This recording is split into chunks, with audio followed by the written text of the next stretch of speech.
দশম শ্রেণীর প্রিয় শিক্ষার্থী বন্ধুরা, আমি জলিল স্যার ফিজিক্স স্পেশাল কেয়ারের পক্ষ থেকে আজকের ক্লাসে হাজির হলাম। আমাদের গত দিনে যে আলোচনা হয়েছে সেটা হলো পদার্থবিজ্ঞান ষষ্ঠ অধ্যায়ের তাপ এবং তাপ সংক্রান্ত বিভিন্ন বিষয়। আজকে যে বিষয়টা নিয়ে আলোচনা হবে তা হচ্ছে পদার্থের তাপজনিত প্রসারণ।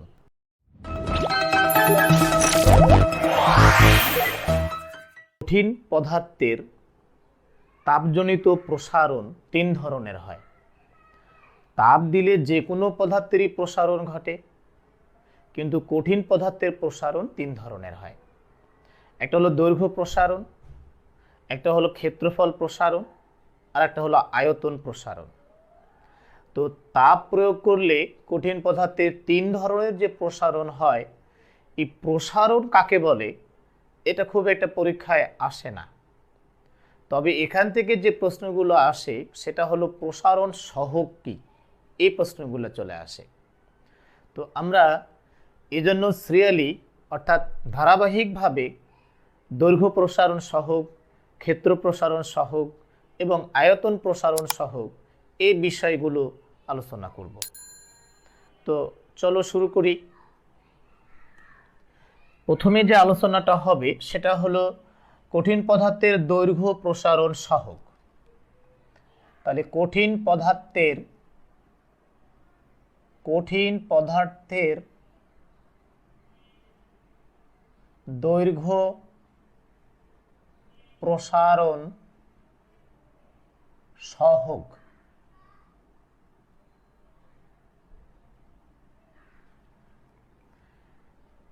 এই কঠিন পদার্থের দৈর্ঘ্য প্রসারণ সহগ কাকে বলে সেটা বোঝার জন্য আমাদেরকে আগে কিছু বিষয় চিন্তা করতে হবে।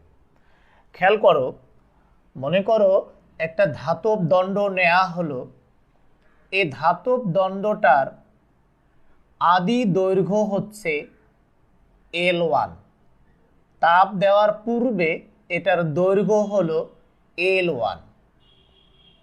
এখন যদি এই দণ্ডটাকে আমরা তাপ দেই, তাহলে তাপ দিলে দেখা যাবে দণ্ডটার দৈর্ঘ্য অনেকটাই বেড়ে যাবে। এখানে ছবিতে অনেকটাই বেড়ে গেছে, আসলে এত বাড়বে না, সামান্যই বাড়ে। তাহলে খেয়াল করে দেখো, যদি আমরা একটা ধাতব দণ্ডকে তাপ দেই, কোনোভাবে যদি তাপ দেই, তো তাপ দিলে তার দণ্ডটার দৈর্ঘ্য বেড়ে যাবে। ধরো নতুন দৈর্ঘ্যটা হলো L2। এই দণ্ডটার দৈর্ঘ্য যেটা ধরবো আমরা, এই দণ্ডটার দৈর্ঘ্য একবারে প্রথম থেকে লাস্ট পর্যন্ত যে দৈর্ঘ্যটা সেটা হলো L2। আর তাহলে বাড়লো কত? এই যে এইখানে যে একটা অংশ রয়েছে, এতটুক যে অংশটা, এই অংশটা আসলে বেড়ে গেল, এটা হলো ডেল্টা এল। আবার বলছি, মনে করো একটা ধাতব দণ্ডের দৈর্ঘ্য L1। এই ধাতব দণ্ডটার দৈর্ঘ্য L1 থাকা অবস্থায় আমরা তাপ দিলাম। তাপ দেওয়ার জন্য এটার দৈর্ঘ্য বৃদ্ধি পেয়ে L2 হলো। তাহলে L2 থেকে L1 বিয়োগ করলে কতটুকু দণ্ডের দৈর্ঘ্য বেড়ে গেল তা বের হবে। এটা হলো ডেল্টা এল। এইখান থেকে আমাদের বিষয়গুলো ক্লিয়ার করতে হবে। তাহলে এখানে আমাদের ধরি L1 ধাতব দণ্ডের আদি দৈর্ঘ্য T1 ধাতব দণ্ডের আদি তাপমাত্রা L2 ধাতব দণ্ডের চূড়ান্ত বা শেষ দৈর্ঘ্য T2 ধাতব দণ্ডের চূড়ান্ত তাপমাত্রা। এই বিষয়গুলো ক্লিয়ার করতে হবে আগে।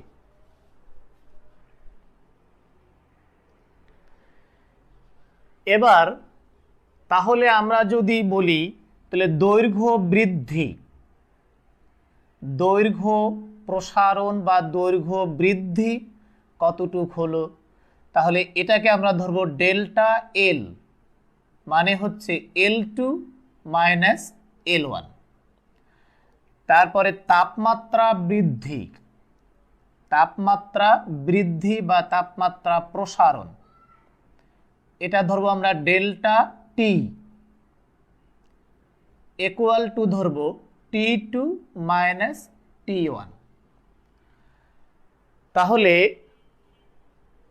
একটা পদার্থের আদি দৈর্ঘ্য L1, তাপ প্রয়োগ করার পর দৈর্ঘ্য হলো L2, L2 থেকে L1 বিয়োগ দিলাম, তাহলে পাওয়া গেল দৈর্ঘ্য প্রসারণ।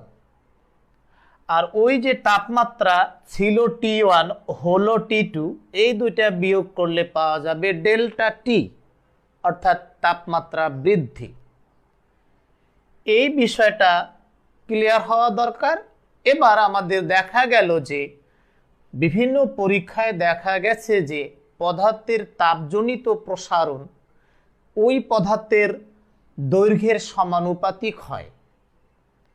তাহলে আমরা এখন লিখতে পারবো পরীক্ষায় দেখা গেছে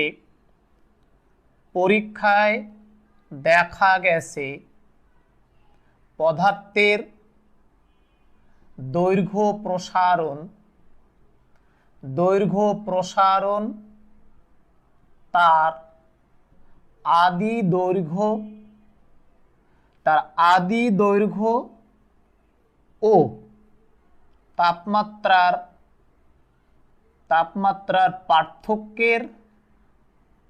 তাপমাত্রার পার্থক্যের সমানুপাতিক।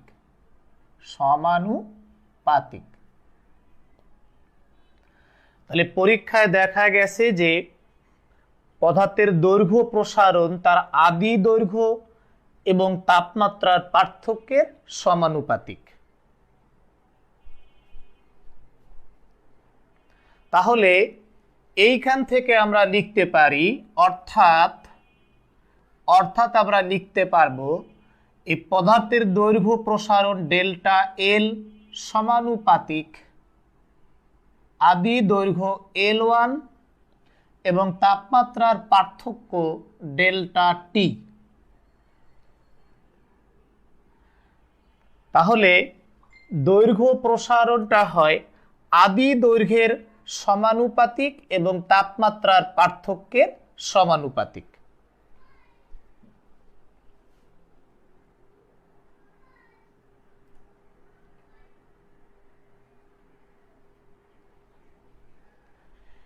এখান থেকে আমরা এই সমানুপাতিক চিহ্নটাকে তুলে দেব। তাহলে ডেল্টা এল সমান একটা ধ্রুবক আসবে, এই ধ্রুবকটা হলো আলফা। তাহলে আলফা ইন্টু L1 ডেল্টা টি। এইবার এইখান থেকে আলফা বের করতে হবে। এখানে আলফা হচ্ছে একটি সমানুপাতিক ধ্রুবক, বা এখান থেকে নিয়ে আসো alpha L1 delta T equal to delta L, বা alpha equal to delta L by L1 delta T. তাহলে আমাদের আলফা বের হয়ে গেল। এখানে আলফা কি? এখানে আলফা হচ্ছে একটি সমানুপাতিক ধ্রুবক। এই আলফাকেই কঠিন পদার্থের দৈর্ঘ্য প্রসারণ সহগ বলা হয়। কিন্তু আমাদের এভাবে সংজ্ঞা দিলে হবে না, সংজ্ঞাটা আমাদেরকে ভাষায় প্রকাশ করতে হবে সুন্দরভাবে। তাহলে এখন এই দৈর্ঘ্য প্রসারণ সহগের আমরা সংজ্ঞা দেব, দৈর্ঘ্য প্রসারণ সহগের সংজ্ঞা তৈরি করব। এই সংজ্ঞা তৈরি করার জন্য আমাদেরকে যে বিষয়টা বুঝতে হবে সেটা হলো যে এখানে L1 ডেল্টা টি এবং ডেল্টা এল এই তিনটা রাশির উপরই আলফা এর মান নির্ভর করে। সুতরাং এখানে এই তিনটার মান আমাদেরকে ধরে নিতে হবে, ধরে নিয়ে এটার সংজ্ঞাটা তৈরি করতে হবে। খেয়াল করে দেখো, আমরা জানি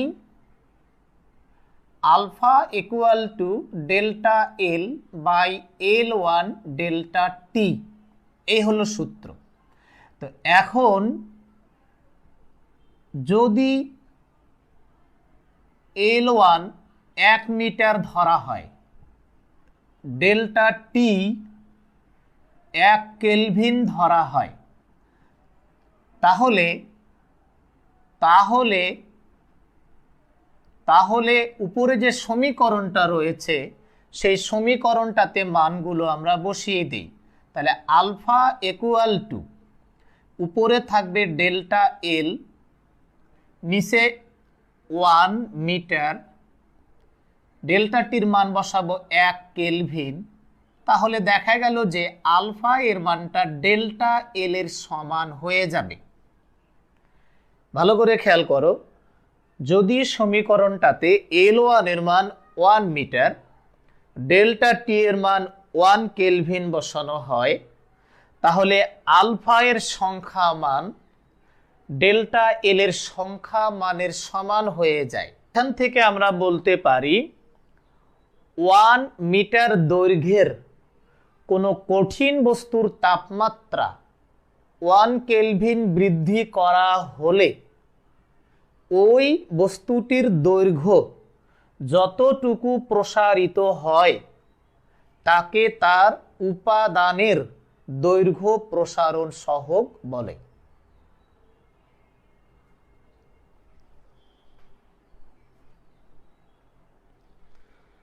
তাহলে সংজ্ঞা আমরা কি লিখতে পারি? সংজ্ঞায় আমরা এভাবে বলতে পারি, তাহলে ওই সংজ্ঞাটা আবার আমরা দেই। তাহলে সংজ্ঞাটা, ওখান থেকে যে সংজ্ঞাটা আসবে সেই সংজ্ঞাটা লেখা যাবে।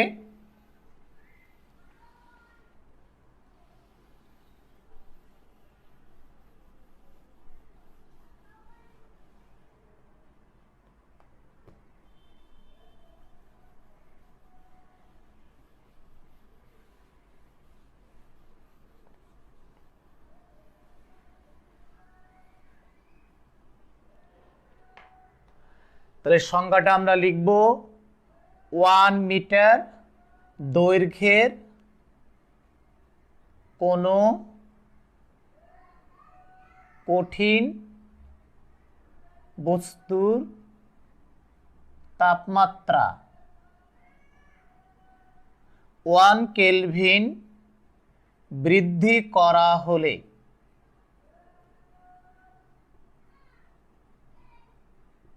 ওই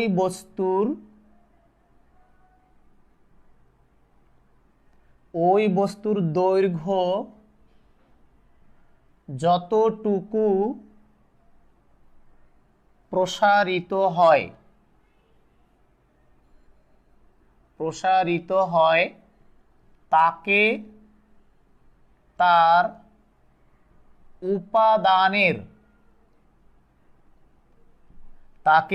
উপাদানের দৈর্ঘ্য প্রসারণ সহগ বলে।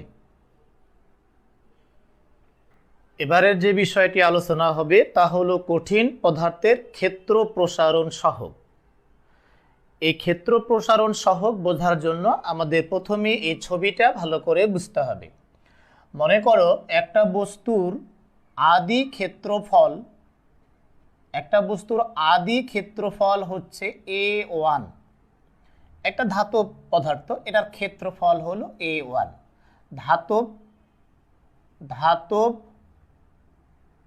পাত,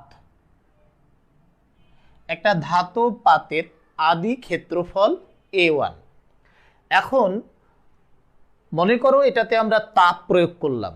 তাপ প্রয়োগ করার পর দেখা গেল এই বস্তুটার ক্ষেত্রফল চারিদিকে বেড়ে গেল, দৈর্ঘ্য বাড়লো, প্রস্থ বাড়লো, কাজেই ক্ষেত্রফলটা বেড়ে গেল।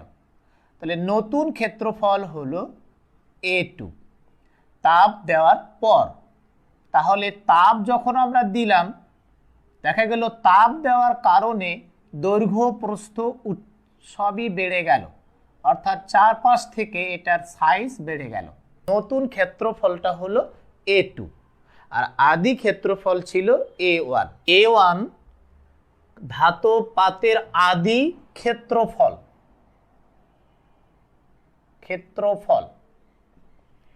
T1 ধাতব পাতের আদি তাপমাত্রা। A2 ধাতব পাতের চূড়ান্ত ক্ষেত্রফল। তাহলে ডেল্টা এ এটা দাঁড়াবে ক্ষেত্র প্রসারণ। ডেল্টা এ ক্ষেত্র প্রসারণ, এটা হচ্ছে A2 মাইনাস A1। আবার ডেল্টা টি তাপমাত্রার পার্থক্য, এটা দাঁড়াবে T2 মাইনাস T1। তাহলে ওই আগের মতোই যে কোনো পদার্থের ক্ষেত্র প্রসারণ ওই পদার্থের আদি ক্ষেত্রফল এবং তাপমাত্রার পার্থক্যের সমানুপাতিক। সুতরাং আমরা পাই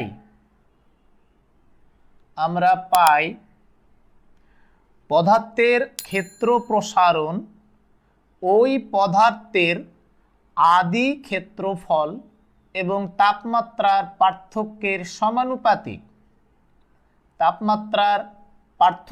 সমানুপাতিক। অর্থাৎ delta A proportional to A1 into delta T. তো এখান থেকে সমানুপাতিক চিহ্নটাকে আমাদের তুলে ফেলতে হবে। তো সমানুপাতিক চিহ্ন তুলে দেওয়া হলে একটা মাস্ট ধ্রুবক আসবে। তাহলে ডেল্টা এ সমান একটা ধ্রুবক নিব, এটা হলো বিটা A1 ডেল্টা টি, বা beta equal to delta A by A1 delta T. এভাবে আমরা ক্ষেত্র প্রসারণ সহগের সমীকরণ তৈরি করতে পারলাম। সংজ্ঞাটা তাহলে আমাদের লিখতে হবে কিভাবে? সংজ্ঞা, তাহলে এবার ক্ষেত্রফলের একক তো হলো মিটার স্কয়ার, তাহলে লিখতে হবে 1 মিটার স্কয়ার ক্ষেত্রফলের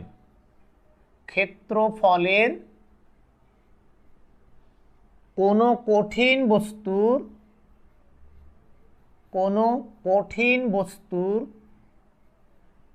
তাপমাত্রা 1 মিটার স্কয়ার ক্ষেত্রফলের কোনো কঠিন বস্তুর তাপমাত্রা 1 কেলভিন বৃদ্ধি করা হলে তাহলে 1 মিটার স্কয়ার ক্ষেত্রফলের কোনো কঠিন বস্তুর তাপমাত্রা 1 কেলভিন বৃদ্ধি করা হলে ওই বস্তুর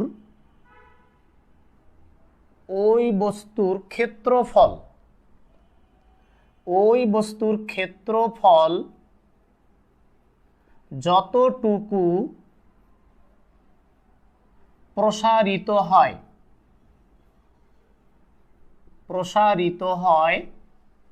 তাকে তার উপাদানের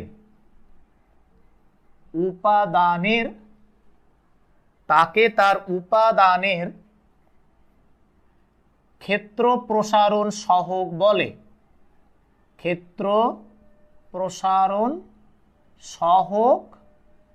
বলে। কঠিন পদার্থের আয়তন প্রসারণ সহগ।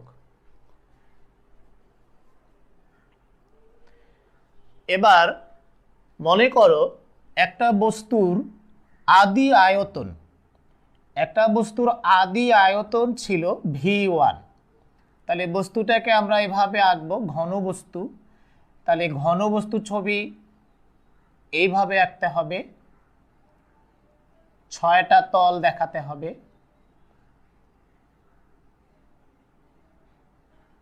একটা কঠিন বস্তু যার আদি আয়তন হলো মনে করি V1, আদি আয়তন V1।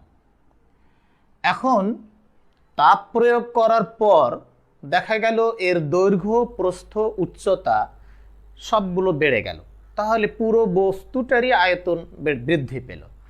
তাহলে দেখা গেল তাপ প্রয়োগের পর এই বস্তুটার যে কয়টা তল ছিল সেই তল সবগুলো তলই বেড়ে গেল। এভাবে ছবিটা এঁকে দিলাম, তল এই তলটা বেড়ে গেল, তাহলে আবার এই দিকে যে তলটা রয়েছে সেই তলের সাইজ বেড়ে গেল, আবার ডানে যেটা তল রয়েছে সেই তল, এক কথায় সবগুলো তলেরই ক্ষেত্রফল বেড়ে গেল। তো এখন সবগুলো তলের ক্ষেত্রফল বেড়ে গেলে পুরো বস্তুটার আয়তন বৃদ্ধি পেয়ে হলো V2। তাহলে প্রাথমিক আয়তন ছিল V1, তাপমাত্রা তাপ প্রদানের পর আয়তন হয়ে গেল V2। তাহলে আবারও আগের মতো ধারণা সেভাবে আমাদেরকে লিখতে হবে। তাহলে মনে করি T1 কঠিন বস্তুর আদি তাপমাত্রা V1 হবে কঠিন বস্তুর আদি আয়তন।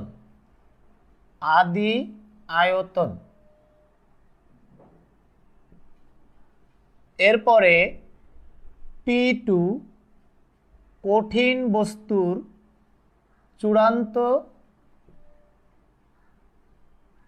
তাপমাত্রা। V2 কঠিন বস্তুর চূড়ান্ত আয়তন।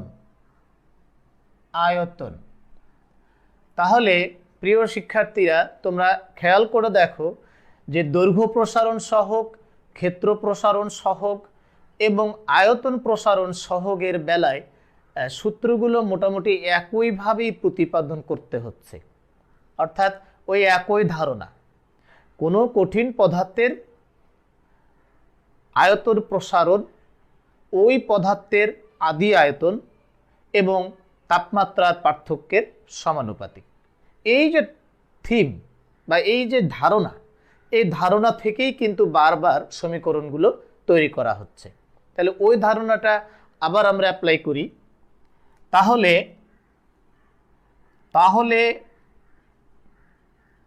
তাপমাত্রা বৃদ্ধি কতটুকু হবে? ডেল্টা টি, মানে বের হবে T2 মাইনাস T1। তারপরে আয়তন প্রসারণ এটা হবে ডেল্টা ভি, মানে V2 মাইনাস V1। তাহলে পরীক্ষায় দেখা গেছে যে কোনো পদার্থের আয়তন প্রসারণ ওই পদার্থের আদি আয়তন এবং তাপমাত্রার পার্থক্যের সমানুপাতিক। তাহলে সূত্রানুসারে আমরা পাই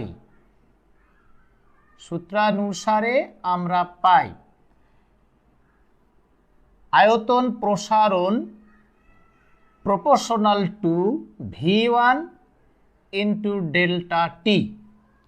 তাহলে খেয়াল করে দেখো, তাহলে সূত্রানুসারে আমরা যে বিষয়টা পাচ্ছি সেটা হলো delta V proportional to V1 into delta T।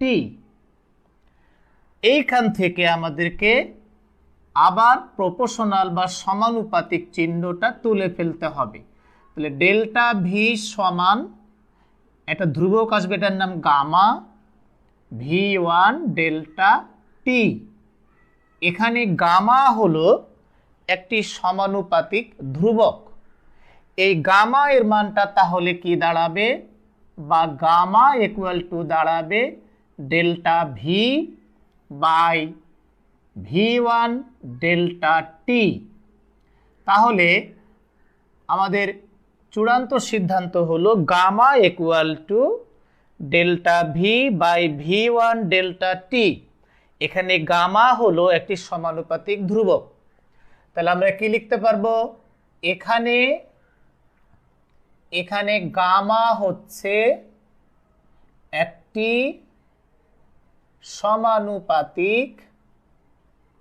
সমানুপাতিক ধ্রুবক। একে কঠিন পদার্থের আয়তন প্রসারণ সহগ বলা হয়। তাহলে এবার এই গামা এর সংজ্ঞা আমাদেরকে ভাষায় প্রকাশ করতে হবে। এইভাবে যে সংজ্ঞাটা লেখা হলো সে অনুসারে লিখলে তো আর হবে না। আমাদেরকে বোঝানোর জন্য এটা আমি তোমাদেরকে বললাম যে গামা হলো আয়তন প্রসারণ সহগ, কিন্তু এর সংজ্ঞাটা আমাদেরকে বোঝার জন্য আবারও ওই একই চিন্তাটা করতে হবে, সেটা হলো একক আয়তন বলতে হবে। তাহলে সংজ্ঞা লিখব আমরা। সংজ্ঞাটা তৈরি করার জন্য এবার আমাদেরকে বলতে হবে 1 মিটার কিউব আয়তনের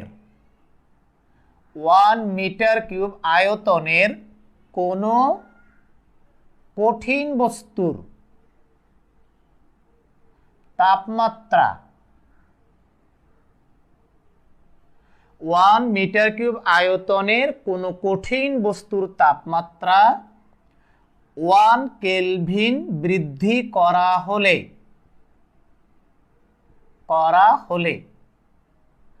ওই বস্তুর আয়তন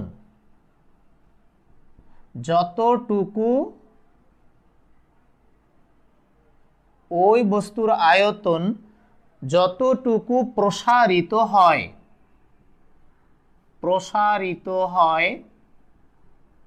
তাকে তার উপাদানের আয়তন প্রসারণ সহগ বলে। তাহলে কি দাঁড়ালো? আমরা কঠিন বস্তুর দৈর্ঘ্য প্রসারণ সহগ, ক্ষেত্র প্রসারণ সহগ এবং আয়তন প্রসারণ সহগের সংজ্ঞা দিতে পারলাম।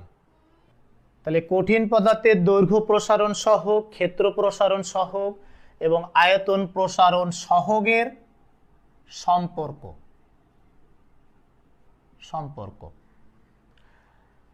আমরা জানি কঠিন পদার্থের শুধু মাত্রা আছে, একটা মাত্রা, সেটা হলো দৈর্ঘ্য। আবার আয়তাকার বস্তু যেমন ধাতব পাত, এটার মাত্রা হলো 2, অর্থাৎ দৈর্ঘ্য প্রস্থ। আবার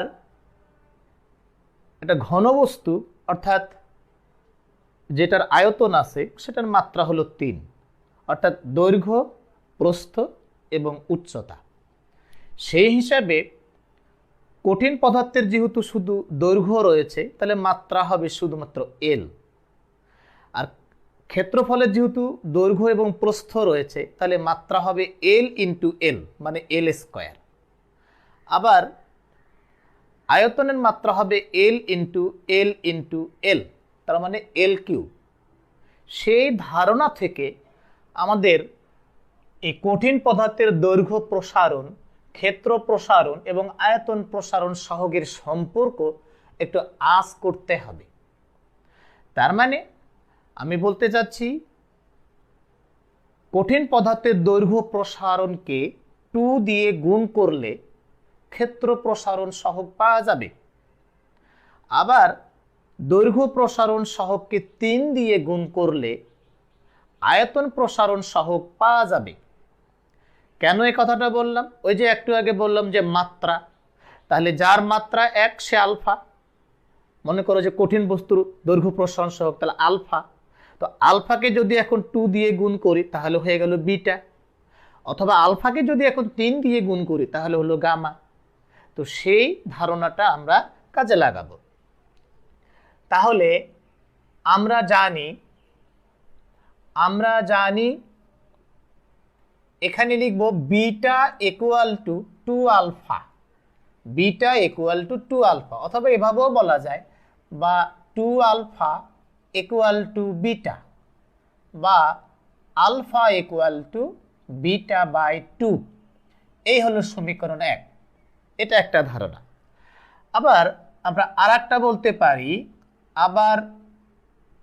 এবার লিখতে পারি গামা ইকুয়াল টু 3 আলফা, বা 3 আলফা ইকুয়াল টু গামা, বা alpha equal to gamma by 3। তাহলে সমীকরণ আসলে 2। তোমরা একটা জিনিস খেয়াল করো, আমি দুটোতেই আলফা এর মান বের করেছি। তো alpha equal to beta by 2, আবার alpha equal to gamma by 3। তাহলে সমীকরণ 1 এবং সমীকরণ 2, এই সমীকরণ এবং সমীকরণ 2কে যদি আমরা এক জায়গায় করি তাহলে কি পাই? তাহলে পাই alpha equal to beta by 2 equal to gamma by 3। তাহলে আমরা কি লিখতে পারবো? সমীকরণ 1 ও 2 হতে পাই, সমীকরণ 1 ও 2 হতে পাই alpha equal to beta by 2 equal to gamma by 3। তাহলে দেখা গেল এই সমীকরণটা সত্য, এটা সত্য, আবার এটা সত্য। একইভাবে এটা সত্য, এটা সত্য, এটা সত্য। এগুলো সবগুলোই যদি সত্য হয় তাহলে আমাদের লাস্টের যে সমীকরণ সেটাও সত্য। এবার বলো 3 এবং 2 এর যে লসাগু সেটা কত? তো 3 এবং 2 এর লসাগু হলো 6, অর্থাৎ 6। তাহলে এই যে 3 এবং 2 এদের লসাগু হলো 6। এখন 6 দিয়ে যদি আমি এখানে গুণ করি তাহলে 6 alpha, 6 beta by 2, 6 gamma by 3। তাহলে কি হয়? এখন এই সমীকরণটাকে যদি আমরা 6 দিয়ে গুণ করি তাহলে এখানে হবে 6 আলফা ইকুয়াল টু, এখানে যদি 6 দিয়ে গুণ করে আবার 2 দিয়ে ভাগ করি তাহলে 6 কে 2 দিয়ে ভাগ করলে আর 2 দিয়ে ভাগ করলে হবে 3 বিটা, তাহলে 3 বিটা। আবার এখানে 6 দিয়ে গুণ করে 3 দিয়ে ভাগ, তাহলে 2 গামা, তাহলে 2 গামা। তাহলে নতুন আর একটা সমীকরণ পাওয়া গেল। এইভাবে আলফা বিটা গামা এদের সম্পর্কগুলো জানা থাকতে হবে, কারণ অঙ্কগুলো করার জন্য এগুলো খুব জরুরি। কারণ আলফা দেওয়া থাকলে হঠাৎ করে বিটা বের করতে বলে, গামা দেওয়া আছে হঠাৎ করে তোমাকে আলফা বের করতে বলে। কাজেই আলফা বিটা গামা আমাদেরকে সমীকরণগুলো ভালো মতন মনে রাখতে হবে।